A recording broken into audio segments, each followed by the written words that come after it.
NNPCL, Dangote Refinery, Federal Government of Nigeria. When are Nigerians going to sigh for relief in the price of petroleum? It's a pity we still have long queues in our filling stations. It's a pity even after Dangote Refinery started dispensing petroleum, the price still went up. Thank you to NNPCL. The price went up from 858 naira officially to 950 naira. Guess what? I suspect that the price will still go up. Now that we are refining locally, what excuse does the federal government have for increasing the price of PMS? They have told us that the naira sale to Dangote refinery is going to commence on the 1st of October. Another question is, why must it wait till then? Except Dangote has taken stock of crude oil supplies in dollar till then.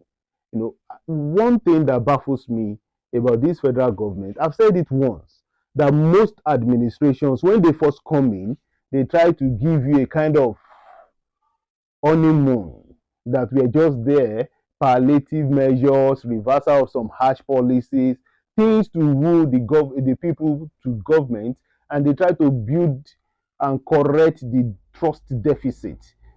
But this government, on the contrary, there is this kind of self-sufficiency, arrogance in leadership and administration that came in with this administration. And it's a pity that over 1 year into this administration, we have not seen redress or a change of attitude in this dimension. It's a pity. But my concern is cost of petrol is still going up.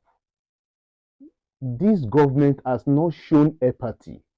They have not gone beyond rhetorics. Yes, I call them the masters of the rhetorics. They have not gone beyond the rhetorics. They have not gone beyond words of mouth. They are not walking the talk. It's a pity. It's a pity. Our local people have bastardized that slogan. Sometimes I wonder, those who campaign for this administration, I wonder how they are still going to mingle in their constituency. Of course, some of my friends are still adamant and defending this administration, but I know it's because they are either benefiting directly or are hoping to benefit very soon. But that's apart. I think every government has a responsibility to take care of the people. Government exists because the people exist. So it's not that people exist because government exists. It's not the way around. But the arrogance and the oppression that comes from people in government towards the people they claim to govern, that's what baffles me. Because this pain is getting too much. People are complaining, people are groaning, people are dying. Prescription drugs are out of the reach of the average Nigerians. But our leaders, they travel out for medical checkup, they travel out for even the slightest of treatment. These things are not the way they're supposed to be. And I wonder why our royal fathers, our religious leaders, the clergymen, why most of them are quiet. Prior to August 1st, many of them visited Arso Rock and they are talking to the youths and the people in their domain. Why are they not talking again? Why are they not? Must there be a notification of nationwide protest before they talk? Because I think this is when government needs to readdress some issues. Government needs to rescind on some policies. Government needs to be seen, not just talking about it. They need to be seen as taking care of the needs of the people. Unfortunately, this administration, you are not only bringing in policies. Yes, you're saying that these policies, they will be in the long run, they will be in the interest of the people. But you are also increasing services directly coming from government and government agencies. If you're so sure that things are still going to better later, why can't you wait till that later before you start increasing the cost of some services, some tariffs? I don't understand. I don't understand. You believe things will get bad later. Later, Nigerians will thank you. But why can't you wait till that later before you build a 21 billion naira accommodation for the vice president? Why can't you wait till that later when things get better before you buy $100 million worth of private jet? Why can't you wait till that later before you multiply the salaries and allowances of the judges by 300%? I don't get it. What is the correlation?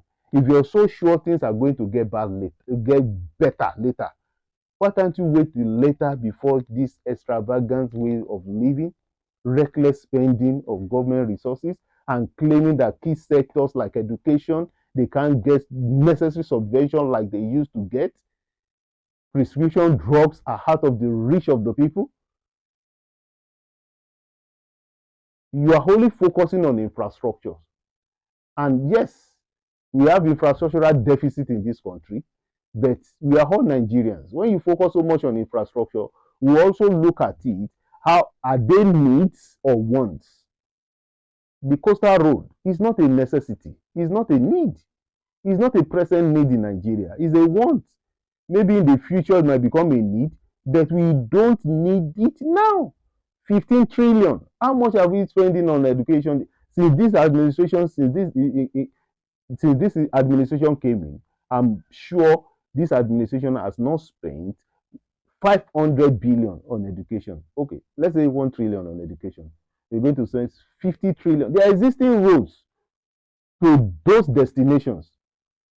Those roads are in deplorable condition. Why are they not being fixed presently so that the future plan will be the coastal road? These are things the average Nigerians now, the average Nigerian is now so enlightened that they begin to ask questions. But what baffles me is the election period, they don't ask questions again, they only ask for money. They stop asking questions, they only ask for money. And this is where that has led us. Asking for money, asking for immediate gratification, asking them to pay it forward is the reason we are in this level of infrastructural deficit, this level of moral decadence in leadership, this level of suffering among average Nigerians. So NNPC, federal government, Dangote refinery, what is the next price? Because it's like every other week we come up with new price. What's the next price now? I said in my last broadcast that I'm sure that we cannot guarantee that when the exchange rate comes down, that the price of fuel will come down. No, because government has not been sincere. Government, NNPCL has not been sincere with all these things. And you can't blame Nigerians for not trusting this government. You can't blame Nigerians for not trusting NNPC. Well, we hope we hear good news from this government very soon. I keep saying it. On my part, this government has not shown any empathy. It's not after the welfare of the people. They wanted to get to power, they have gotten to power. They are saying that the people can go to hell or heaven, wherever they want to go. They can jackpot, they can do whatever. That is what, that is the interpretation of the body language of this present administration. It is unfair. It is unfair. But we don't have to give any tribal coloration to it.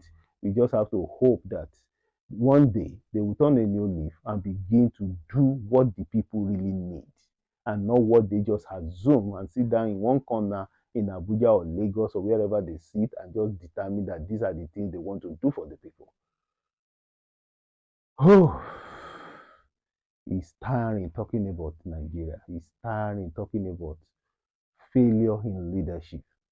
But it is even more despondent to now think that the Nigerians that are suffering, have they learned their lessons? That's the question, $1 million question. The suffering Nigerians, have they learned their lessons? Go and provide answer to those questions with your on the TikTok or YouTube page or Facebook page. The suffering Nigerians, Have they learned their lessons? Question mark. Thank you. I remain Adeni Rotimi Johnson.